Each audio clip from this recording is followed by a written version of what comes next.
Hello guys, welcome back to my YouTube channel Enable Website Design. In this video we are going to discuss how you can make your normal header to the sticky header.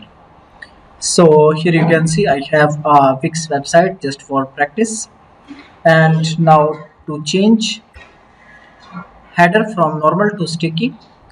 So how I can do that, let me show you. First of all, I need to select the website that I want to edit and make header sticky.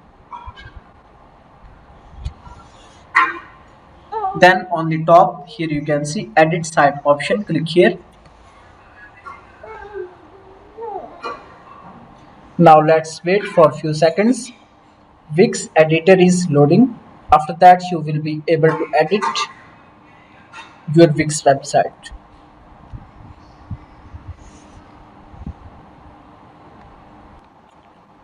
And now here you can see settings. Click here. Then after that here you can see by default header is selected. Scroll with site freezes, and then two more options.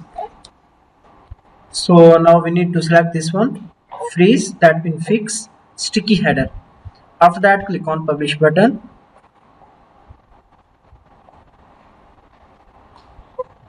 and then now you can view website.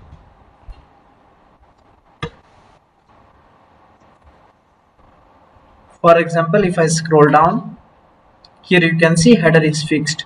In this way you can easily change normal header to sticky